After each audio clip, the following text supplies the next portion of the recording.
राज्यसभा से कौन जाएगा ये पॉलिटिकल अफेयर्स कमेटी तय करेगी हमारी, लेकिन मैं नहीं जा रहा। केजरीवाल नहीं जा रहा, आपने तो मेरे को कई बार भेज दिया अभी तक। मैं राज्यसभा में नहीं जा रहा, लेकिन कौन जाएगा ये पॉलिटिकल अफेयर्स कमेटी तय। फरवरी में जो चुनाव हुए थे उसमें विसावदर सीट हम लोग जीते थे। उसके बाद हमारे जो एमएलए थे वो बीजेपी में चले गए, जिसकी वजह से ये उपचुनाव हुआ। उस वक्त विसावदर की सीट पे, गुजरात की और पंजाब की लोकसभा वेस्ट की सीट पे जितने मार्जिन से हम लोग ये दोनों सीटें जीते थे 2022 में, आज उससे डबल मार्जिन से, लगभग डबल मार्जिन से ये दोनों सीटें हम लोग जीते हैं। ये एक बहुत बड़ा संकेत इस बात का है कि पंजाब में हमारी सरकार है। इसका मतलब पंजाब के अंदर लोग हमारी सरकार के काम से बहुत खुश हैं। पंजाब में उस टाइम 117 में से 92 सीट आई थी। कहा गया था कि एक आंधी थी आम आदमी पार्टी की। उस आंधी में जितने वोट से हम जीते थे, आज उससे डबल मार्जिन से जीते हैं। कई लोग ये कह रहे हैं कि ये सेमीफाइनल है 2027 का। तो हम सोच सकते हैं कि अगर ये सेमीफाइनल है 2027 का और 2022 आंधी थी, तो 2027 तो तूफान आने वाला है। हम सोच सकते हैं कि जनता आम आदमी पार्टी के काम से कितनी खुश है।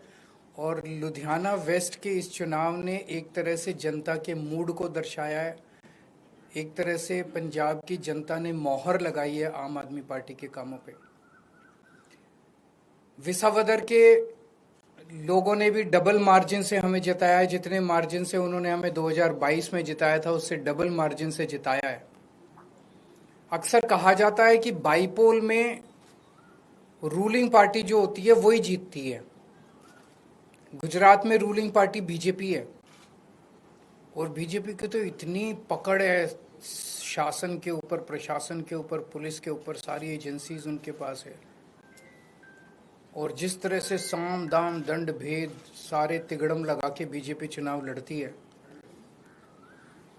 उनसे गुजरात के अंदर चुनाव लड़के जीत पाना तो बहुत मुश्किल है। तो अगर डबल मार्जिन से लोगों ने ये वोट दिया हमें, तो ये दिखाता है कि गुजरात के लोग अब 30 साल के बीजेपी के कुशासन से कितने ज़्यादा त्रस्त हो चुके हैं। और अब जनता अपनी आवाज़ उठाने वाली है। जनता ने अपनी आवाज़ उठानी शुरू कर दी है।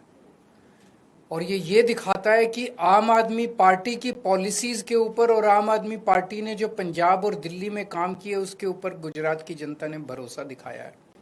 आम आदमी पार्टी पे भरोसा दिखाया, आम आदमी पार्टी की लीडरशिप पे भरोसा दिखाया है। तो गुजरात में अब बीजेपी के से तंग आ चुके हैं, और आम आदमी पार्टी लोगों के लिए एक उम्मीद है। 2022 के चुनाव में कांग्रेस को 17 सीट मिली थी गुजरात में, आम आदमी पार्टी को 5 सीट मिली थी। पिछले 3 साल में कांग्रेस के 5 एमएलए छोड़ के चले गए बीजेपी में। आम आदमी पार्टी का 5 में से 1 एमएलए छोड़ के गया बीजेपी में। इन 5 सीटों पे जो कांग्रेस के छोड़ के गए थे, पिछले साल चुनाव हुए थे। 5 की 5 सीट कांग्रेस हार गई और बीजेपी के पास चली गई। एक सीट पे जो बीजेपी ने हमारा एमएलए चोरी किया था, आज बीजेपी से हम वो सीट वापस छीन के ले आए हैं। इससे ये दिखाता है कि गुजरात के अंदर टक्कर सीधे बीजेपी और आम आदमी के पार्टी के बीच में है। अभी भी 2 सीटों पे चुनाव हुए, 1 सीट बीजेपी जीती है, 1 सीट आम आदमी पार्टी जीती है।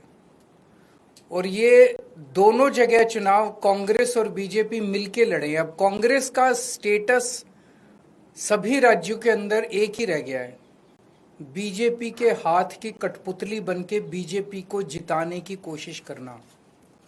विसावदर के अंदर जिस तरह से कांग्रेस ने, दिल्ली के अंदर सबने देखा जिस तरह से कांग्रेस ने बीजेपी की मदद की।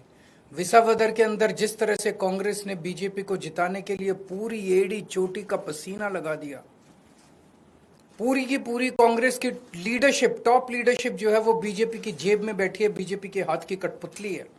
एक कांग्रेस का आम कार्यकर्ता बीजेपी को हराना चाहता है, एक कांग्रेस का लोकल लीडर अब बीजेपी को हराना चाहता है, लेकिन कांग्रेस की टॉप लीडरशिप वो देखता है कि वो सारी की सारी बीजेपी की गोद में बैठी है, बीजेपी की हाथ की कठपुतली है, बीजेपी की जेब में है। तो आज मैं इस मंच के माध्यम से कांग्रेस के आम कार्यकर्ताओं को भी कहना चाहता हूं कि कांग्रेस से उम्मीद मत करना कि वो कभी भी बीजेपी को हराएगी। उनकी बहुत कोजी रिलेशनशिप है टॉप पे। केवल और केवल आम आदमी पार्टी पूरे तन मन धन से इस देश को और राज्यों को बीजेपी से बचाने की कोशिश कर रही है। जो जो अच्छे कार्यकर्ता है कांग्रेस के वो सब छोड़ के आम आदमी पार्टी में आ जाओ। अगर आपका कोई एक दो क्वेश्चन हैं तो एक सीट खाली, क्योंकि आपके लुधियाना वेस्ट से जो चुनाव लड़े वो राज्यसभा से गए थे, ये सवाल खड़े हो रहे थे, लंबे समय से चर्चा थी कि राज्यसभा तक कौन जाएगा, आपके नाम की चर्चा चली। चुनाव में विपक्ष ने ये सवाल किया था। राज्यसभा से कौन जाएगा ये पॉलिटिकल अफेयर्स कमेटी तय करेगी हमारी, लेकिन मैं नहीं जा रहा, केजरीवाल नहीं जा रहा। आपने तो मेरे को कई बार भेज दिया अभी तक। मैं राज्यसभा में नहीं जा रहा, लेकिन कौन जाएगा ये पॉलिटिकल अफेयर्स कमेटी तय करेगी। Thank you.